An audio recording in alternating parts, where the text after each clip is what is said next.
दोस्तों, इस सदी में दुनिया के सभी देशों की असली ताकत उनके हथियार और सेना बन चुके हैं। जिस देश की सेना के पास जितने शक्तिशाली और एडवांस्ड हथियार हैं, उसकी धाक दुनिया में उतनी ही ज्यादा है। जैसे अमेरिका, जो इस मामले में दुनिया का बादशाह बना हुआ है। उसके पास सबसे एडवांस्ड हथियार हैं और उसकी सेना भी दुनिया की नंबर 1 सेना है। यही कारण है कि कोई भी देश अमेरिका से टकराने की नहीं सोचता।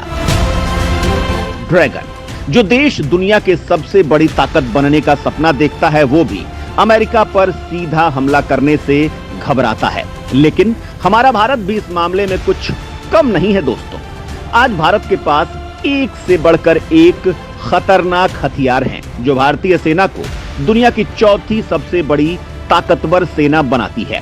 इतना ही नहीं, भारत सरकार ने सेना को और मजबूत करने के लिए दुनिया में जगह जगह पर कई सीक्रेट बेस भी बना रखे हैं। दोस्तों, इसमें सबसे पहले है तजाकिस्तान। तजाकिस्तान की सीमा चीन, अफगानिस्तान और पीओके से जुड़ती है। चीन से इसकी 520 किलोमीटर की लंबी सीमा लगी है, जबकि अफगानिस्तान के साथ इसकी सीमा 1420 किलोमीटर लंबी है। अफगान बखान कॉरिडोर 16 किलोमीटर का है, यानी तजाकिस्तान और पीओके की दूरी 16 किलोमीटर है। इसे ही देखते हुए यहां भारत ने अपना मिलिट्री बेस बना रखा है। तजाकिस्तान की राजधानी दुशांबे से करीब 130 किलोमीटर दूर दक्षिण पूर्व में स्थित फारकोर में भारतीय मिलिट्री का एयर बेस है। इनका साथ तजाकिस्तान की वायुसेना देती है। यह भारत का पहला मिलिट्री बेस है जो अपनी धरती से बाहर बनाया गया था। इंडियन आर्मी के लिए तजाकिस्तान पाक और चीन पर हवाई नजर रखने के लिए काफी आसान हो जाता है। भारतीय वायुसेना इसके जरिए कुछ ही मिनटों में पाकिस्तान तक पहुंच सकती है। वहीं भारत का दूसरा मिलिट्री बेस हिंद महासागर में मौजूद है। सूत्रों की माने तो भारतीय सेना ने अगलेगा में अपना गुप्त सैन्य बेस तैयार कर रखा है, जहां भारतीय सेना अपने सीक्रेट प्रोजेक्ट करती है। इस मिलिट्री बेस को लेकर सबसे पहले कतर के अल जजीरा ने दावा किया था। अल जजीरा ने दावा किया था कि भारत मॉरिशस से 1100 किलोमीटर दूर अगालेगा द्वीप में अपना नौसैनिक अड्डा बना रहा है। हिंद महासागर के इस वीरान पड़े द्वीप पर भारत की एंट्री साल 2015 में होती है, जब प्रधानमंत्री नरेंद्र मोदी मॉरिशस के दौरे पर जाते हैं। जब दोनों देशों के बीच कई समझौतों पर हस्ताक्षर होते हैं, उसमें से एक समझौता इस द्वीप को विकसित करना था। इस समझौते के अनुसार भारत अगालेगा द्वीप पर समुद्री और हवाई परिवहन के लिए इंफ्रास्ट्रक्चर विकसित करेगा। वहीं खास बात यह है कि अगलेगा द्वीप जहां स्थित है, उस इलाके में अमेरिकी सैन्य अड्डा डियागो गार्सिया, चीन का सैन्य अड्डा जिबूटी, फ्रांस का मिलिट्री बेस ला रियूनियन मौजूद है। ये सभी सैन्य अड्डे समुद्र में हैं, जो अपार ताकत रखते हैं। तीसरा, अंडमान निकोबार। दोस्तों, यहां पर भी भारतीय सेना ने अपना सीक्रेट मिलिट्री बेस बना रखा है।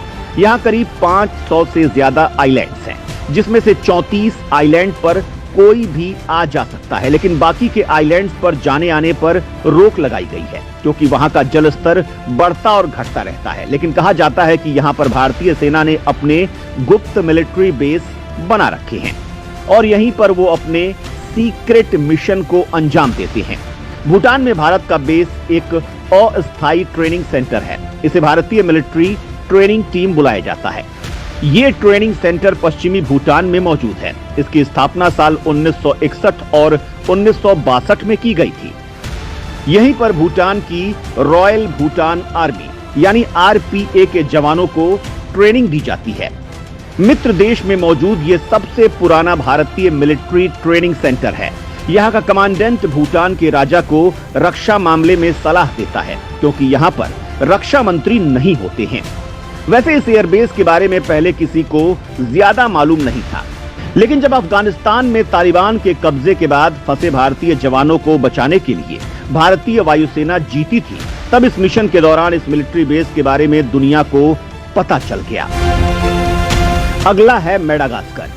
दोस्तों, भारतीय मिलिट्री ने उत्तरी मेडागास्कर में रेडार फैसिलिटी बना रखी है। इसका निर्माण साल 2007 में हुआ था। ताकि हिंद महासागर से होने वाले जहाजों के मूवमेंट पर नजर रखी जा सके। साथ ही समुद्री संचार को सुना और समझा जा सके। इसकी मदद से मेडागास्कर की नौसेना सर्विलांस भी करती है। दोस्तों, मेडागास्कर की सेना इतनी मजबूत नहीं है कि वो घुसपैठ या आतंकी गतिविधियों को रोक सके। इसके लिए भारतीय सेना उनकी मदद कर रही है। ओमान।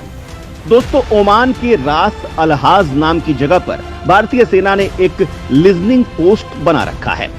इसके अलावा भारत के पास मस्कट नौसैनिक बेस पर ब्रिटेन का भी अधिकार है, यानी वहां पर भारतीय नौसेना के जंगी जहाजों और पनडुब्बियों को ईंधन आदि की मदद मिल जाती है।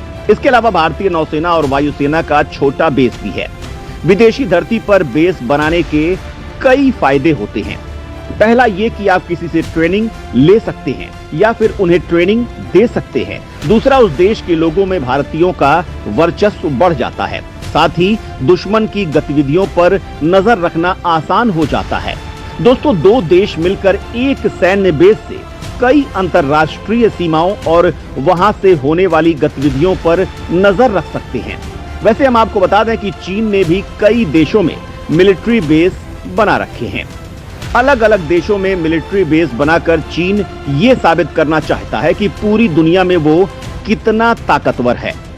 बताया जा रहा है कि अब उसकी नजर अफ्रीका पर है। ऐसा करके चीन की सेना धीरे धीरे अमेरिकी सीमा के करीब आ रही है, जो युद्ध की स्थिति में चीन के लिए काफी मददगार साबित हो सकता है। वैसे दोस्तों, भारत को और किस देश में अपने सैन्य अड्डे बनाने चाहिए? आपके हिसाब से कौन सा ऐसा देश है जहां अगर भारत अपना सैन्य अड्डा बना लेता है तो दुश्मनों पर अच्छी खासी नजर रख सकेगा? आपके हिसाब से वो कौन सा देश होगा? हमें कमेंट बॉक्स में बताएं। धन्यवाद।